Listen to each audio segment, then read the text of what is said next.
Hello అండి. నమస్తే. నేను లలిత. నేను ఈరోజు మునగాకు పౌడర్ తయారు చేస్తున్నానండి. దానికోసం కొన్ని మునగాకు రెమ్మలు తెచ్చుకొని ఆకులన్నీ ఒలిచిపెట్టుకోవాలండి. చిన్న చిన్న పిల్లలున్నా ఏం కాదండి. ఆకునంతా శుభ్రంగా 1-2 సార్లు బాగా కడిగి ఒక జాలి బుట్టలోకి ఎత్తి పెట్టుకొని నీళ్ళంతా వడిచేదాకా పక్కన పెట్టుకోవాలండి.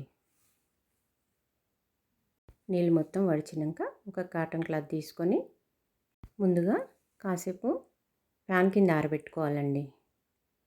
తర్వాత కాస్త ఎండలో పెట్టుకున్నా పర్వాలేదు. ఆకంతా గలగల అయ్యే వరకు ఆరబెట్టుకొని ఒక మిక్సీ జార్ తీసుకొని అందులో వేసి మెత్తని పౌడర్ లాగా చేసుకోవాలి. ఎన్నో ఔషధ గుణాలున్న ఈ మునగాకు పొడిని రోజు కొంచెం కొంచెంగా మనము వాటర్లో కలుపుకొని తీసుకుంటే ఎన్నో జబ్బులకు మందులా పనిచేస్తుందండి.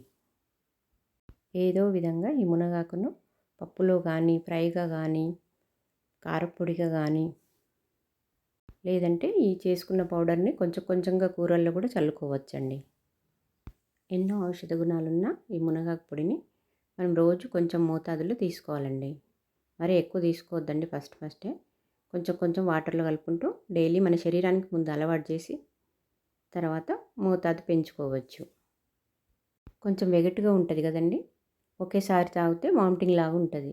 అందుకని రోజు మోతాదును కొంచెం కొంచెంగా పెంచుకుంటూ తాగి మన శరీరానికి అలవాటు చేసుకోవాలి. మునగాకులో కాల్షియం ఎక్కువ ఉండడం వల్ల మన మోకాళ్ళ నొప్పులకు కూడా బాగా పనిచేస్తుంది. శరీరానికి రక్తాన్ని కూడా అందిస్తుందండి. ఎన్నో ఔషధ గుణాలున్న ఈ మునగాకును మనం కూడా తయారు చేసుకుందామండి అందరం. ఇప్పుడు తయారు చేసిన పౌడర్ను ఒక గాజు సీసాలో స్టోర్ చేసుకోవాలండి.